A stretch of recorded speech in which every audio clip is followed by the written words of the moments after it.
آج ہم ایران اور اسرائیل کے درمیان جو حالیہ کشیدگی ہے اس کا ایک گہرائی میں جائزہ لے رہے ہیں۔ خاص طور پر جون 2025 میں جو صورتحال بنی ہے وہ تو کافی خطرناک لگ رہی ہے۔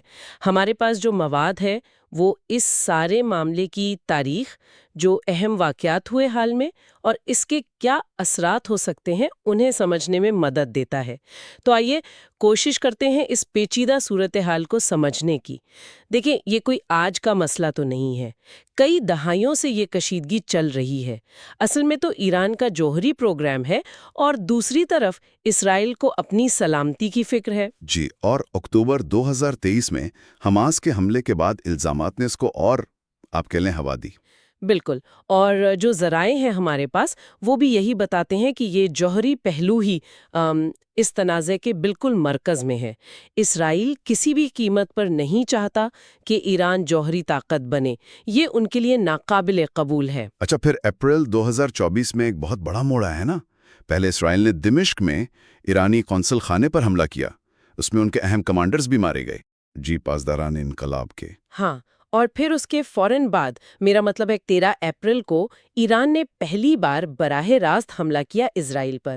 300 سے زیادہ میزائل اور ڈرونز استعمال ہوئے، یہ بہت بہت بڑی پیش رفت تھی۔ تو یہ حکمت عملی میں ایک واضح تبدیلی تھی، ٹھیک ہے؟ ذرائع اس کے بارے میں کیا کہتے ہیں؟ بالکل، ذرائع یہی بتاتے ہیں کہ یہ حملہ ایران کی جو روایتی پالیسی تھی اس سے ہٹ کر تھا۔ پہلے وہ زیادہ تر اپنے اتحادیوں یعنی پراکسیز کے ذریعے ہی جواب دیتے تھے، تو یہ ایک طرح سے پیغام تھا کہ اب وہ براہ راست ٹکراؤ سے بھی نہیں ہچکچائیں گے۔ اچھا۔ اور اس کے بعد پھر اکتوبر 2024 میں آپریشن ٹرو پرومس 2 بھی ہوا، جس میں اطلاعات کے مطابق تقریباً 200 بیلسٹک میزائل داغے گئے۔ اور پھر جون 2025 میں تو حالات بہت ہی زیادہ بگڑ گئے۔ 13 جون کو اسرائیل نے ایران کے اندر بڑے پیمانے پر حملہ کیے اور ان حملوں میں جوہری اور فوجی تنصیبات کو نشانہ بنایا گیا۔ جی ہاں۔ اور پھر اس کے فوراً بعد 22 جون کو امریکہ بھی براہ راست شامل ہو گیا، آپریشن مڈ نائٹ ہیمر کے نام سے، اور انہوں نے ایران کے جو اہم جوہری مراکز ہیں فردو، نتنز، اصفہان، ان پر حملے کیے۔ دیکھیے، جوہری تنصیبات کو نشانہ بنانا اور خاص طور پر امریکہ کا اس میں براہ راست شامل ہونا، یہ اس تنازع کی شدت کو بہت زیادہ بڑھا دیتا ہے۔ یہ انہی بنیادی وجوہات کی طرف اشارہ کرتا ہے جن کا ذکر ذرائع میں ملتا ہے، یعنی اسرائیل کی کوشش کہ ایران ایٹمی صلاحیت حاصل نہ کر پائے، ایران کا اسے اپنی خود مختاری پر حملہ سمجھنا، اور امریکی دباؤ بھی۔ کچھ تجزیہ کار تو ذرائع میں اسے رجیم چینج کی پالیسی کا حصہ بھی کہتے ہیں۔ تو جواب میں ایران نے کیا کیا؟ انہوں نے مزید میزائل داغے؟ جی، انہوں نے مزید میزائل حملے کیے اور خطے میں جو ان کے اتحادی ہیں، جیسے لبنان میں حزب اللہ، یمن میں حوثی، ان کو بھی متحرک کر دیا ہے۔ اور دوسری طرف امریکہ تو ہے ہی، ساتھ میں برطانیہ، فرانس اور اردن بھی اسرائیل کی مدد کر رہے ہیں۔ تو اب یہ صورتحال کہاں جا رہی ہے؟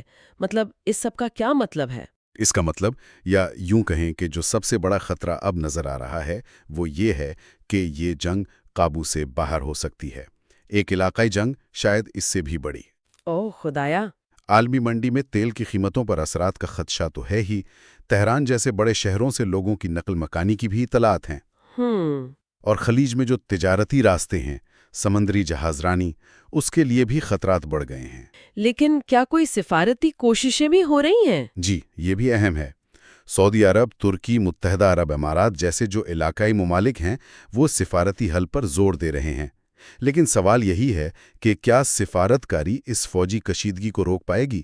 یہ ایک بڑا سوال ہے۔ تو خلاصہ یہ ہوا کہ اپریل 2024 میں جو ایران کا پہلا براہ راست حملہ تھا، وہاں سے جو سلسلہ شروع ہوا وہ جون 2025 میں اسرائیل اور پھر امریکہ کی طرف سے ایران کی جوہری تنصیبات پر حملوں کے بعد ایک انتہائی نازک، ایک خطرناک موڑ پر پہنچ چکا ہے۔ صحیح کہا آپ نے، بالکل۔ اب یہ صرف دو ملکوں کا معاملہ نہیں رہا، ذرائع یہی بتا رہے ہیں کہ یہ ایک وسیع تر علاقائی کشمکش بنتی جا رہی ہے، بلکہ شاید عالمی طاقتوں کی پراکسی جنگ کا میدان بنتا جا رہا ہے۔ اور مستقبل میں؟ مستقبل قریب میں مزید فوجی کارروائیوں کا، جوابی حملوں کا امکان بالکل موجود ہے۔